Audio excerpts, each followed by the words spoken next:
I don't have write permission in this mode. Let me output the full summary directly.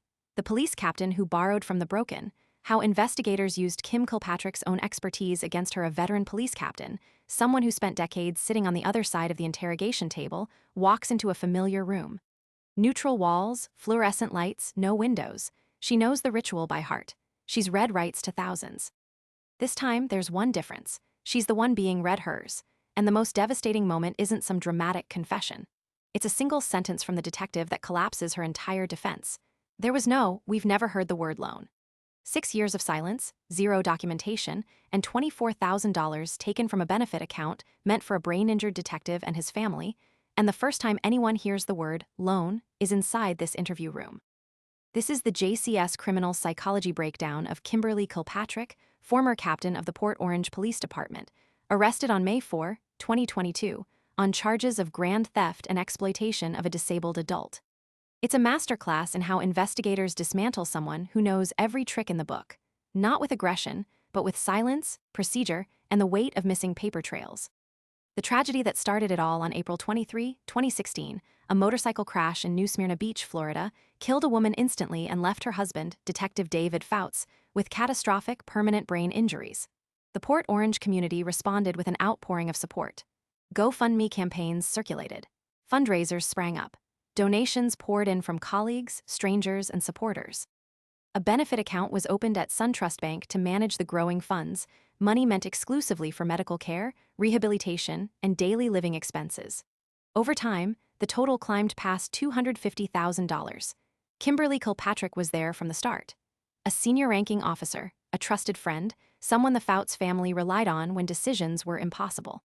She helped coordinate support, managed logistics, and became deeply involved in financial matters during a period defined by grief, chaos, and vulnerability.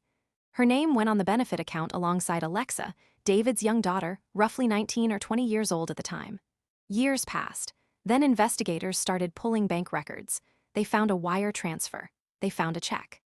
And they found a story that had never been told to anyone, until the day Kilpatrick sat down in that interview room. The interrogation opens, letting her build her own trap. The detectives don't come in hot. There's no table pounding, no raised voices, no dramatic accusations. Instead, they open with the most disarming question in interrogation. Do you have any idea what this is about? Kilpatrick does. She immediately frames it. It's more of the witch hunt from Gregory Cook and Carly White. Before the detectives even state the charges, she's already positioned herself as a victim of workplace vendettas and personal grudges. Then she volunteers her explanation. I borrowed money from Alexa. I paid it back. To me, it was done. This is textbook illusion of transparency bias. She believes her good intentions are obvious, that the honesty of the arrangement is self-evident.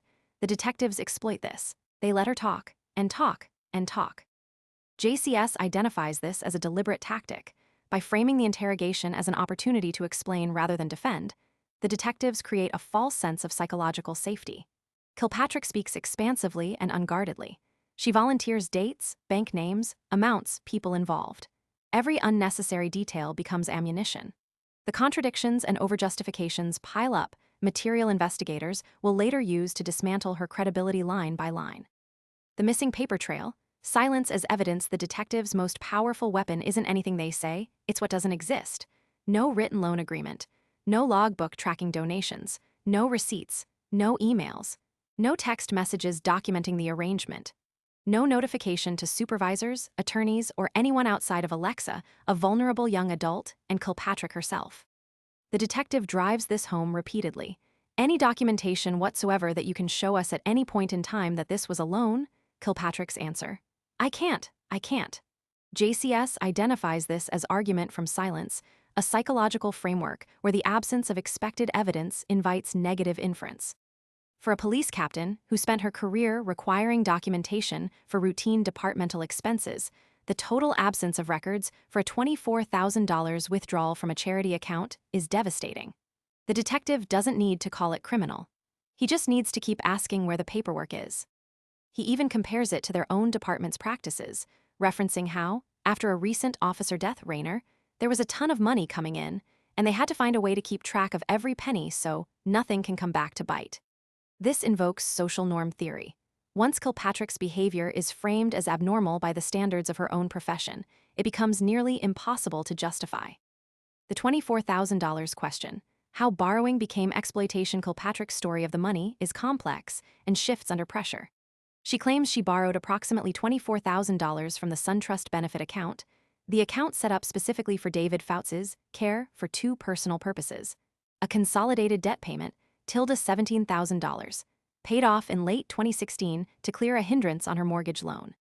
The consolidation loan carried a 26% interest rate, and by paying it off early with benefit account money, she saved substantially on interest. A certified check to a title company, $7,000. During a chaotic house closing in January 2017, where the buyers of her old house failed to push funds through, she had her then-boyfriend Joe Sweats take a check from the benefit account to SunTrust to get a cashier's check for the title company, while she stayed behind finishing paperwork at the first closing. The detective methodically walks through each transaction. He doesn't accuse. He asks small, logical questions: account access, money movement, personal benefit. JCS identifies this as foot-in-the-door theory. Once Kilpatrick agrees to small admissions, yes, her name was on the account, yes, she wrote checks from it, yes, she used money for personal purposes, she's psychologically locked into a version of events she can no longer retract. Each concession tightens the noose. The critical moment comes when the detective points out the timeline. By paying off your loan, the consolidated loan, you probably saved a bunch of money in interest. You took it out in August of 16 and paid it off in December. Kilpatrick tries to deflect. I didn't realize. I thought it was just a set payment. But the detective has the records. 26% interest. Paid off 4 months early with money from a disabled man's benefit account, while the family was losing their house. How do you think that looks? One of the most effective tactics the detectives deploy is repeatedly asking Kilpatrick to judge her own behavior from the outside. They never say, you stole. They say, how do you think that looks? You borrowed money out of a benefit account. How do you think that looks? Kilpatrick's response, I know how that looks and I get that. JCS identifies this as self-discrepancy theory. Emotional distress arises when one's actions conflict with their ideal self-image. By forcing her to mentally step into the role of an observer, the detectives make her confront the gap between who she thinks she is, a helpful, caring mentor, and what the evidence suggests, someone who exploited a vulnerable family's charity fund for personal financial benefit. The detective then twists the knife further. While Kilpatrick was borrowing $24,000, the Fouts family was losing their home. Alexa filed a letter with the court stating she couldn't save the house because she didn't have the money. Kilpatrick's defense, that the house was already in foreclosure before she borrowed, rings hollow when the detective points out that the money she took could have paid the mortgage shortfall 3 or 4 times over. The power imbalance. Captain and the 20-year-old. The detectives repeatedly highlight the age and vulnerability of Alexa Fouts, roughly 19 or 20, when Kilpatrick arranged the loan. As a police captain, a family friend, and essentially a mother figure, Kilpatrick held enormous authority over this young woman who was reeling from her father's catastrophic injuries. I'm sure Alexa probably looks at you as a mother or a figure, older sister, somebody that she would look to trust. JCS frames this through social dominance and power imbalance theory. Authority magnifies ethical responsibility. Whether or not Alexa technically agreed to the loan, the dynamic made genuine consent functionally impossible. A 20-year-old doesn't say no to the police captain who's been managing her family's crisis. The detective asks what would have happened if Kilpatrick had gone to the attorneys already working with the family and asked for a formal loan agreement. Kilpatrick hesitates. I don't know what they would have said. The detective's point is clear. She didn't ask because she knew what the answer would be. The witch hunt defense. Externalizing blame throughout the interrogation, Kilpatrick repeatedly frames herself as the target of a coordinated campaign by Gregory Cook and Carly White, people she describes as having vendettas against her, the police chief, and anyone in leadership at Port Orange PD. She describes Cook filing public records requests, Carly blocking her from David's phone, and a general atmosphere of attack. You can't even turn left without them saying, okay, you turned too sharp. She even claims Cook accused her of infiltrating the city's entire internet system and shutting it down for months. I don't even know how I would do that. JCS identifies this as defensive attribution hypothesis, externalizing blame to protect self-esteem. The detective never argues with these claims. He lets them stand. Over time, the excessive externalization undermines Kilpatrick's credibility. She sounds less like someone wrongly accused and more like someone who has a conspiratorial explanation for everything, except the wire transfer and the check. David Fouts, the unreliable witness at the center. One of the most poignant and complex elements of this case is David Fouts himself. the brain-injured detective whose benefit money was at stake. Kilpatrick paints a detailed picture of a man with severe cognitive impairment who told psychiatrists he knew how to play the game because he was a former detective, was giving away his house and belongings to women he met online, flew an ex-wife, Estelle, down from Rhode Island, who then stole his scooter and used it to buy drugs, rode a mobility scooter to Walmart at night to buy gift cards for online scams, was married 7 times, told Kilpatrick his trust fund was missing $37,000, likely spent by Carly on attorneys, was convinced by different people at different times to believe different things. The detective acknowledges this reality. You kind of got to take what he says with a grain of salt. But this cuts both ways. If David's cognitive state makes him an unreliable narrator, it also makes him exactly the kind of vulnerable person the exploitation statute is designed to protect. The ego depletion. Letting her talk herself into exhaustion as the interrogation stretches on, Kilpatrick talks and talks and talks. She covers Joe Sweats's termination from the police department, internal affairs investigations, the chief leaving, the city manager leaving, Kevin's introversion, Dave's violent streaks, Alexa's multiple jobs, the Honda lease, the grandmother's inheritance, the broken air conditioner, and pizzas she sent David for lunch. JCS identifies this as ego depletion theory. Sustained mental effort degrades self-control. The detectives never interrupt these tangents. They let her emotionally exhaust herself.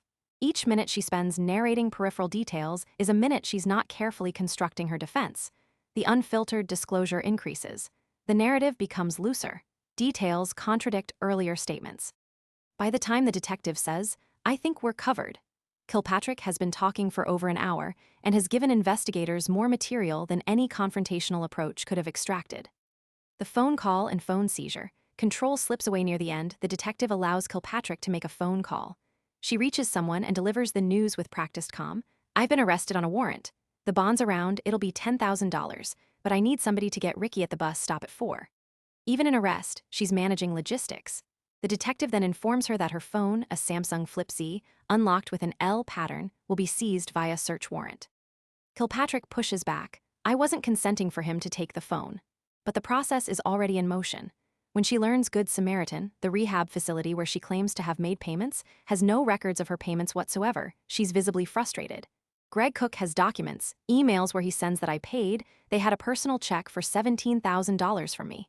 The detective's response is matter of fact. "No, they ain't got nothing."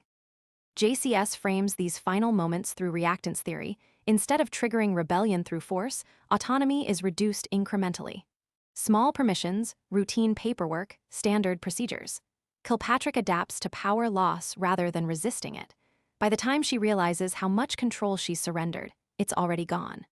The psychological framework.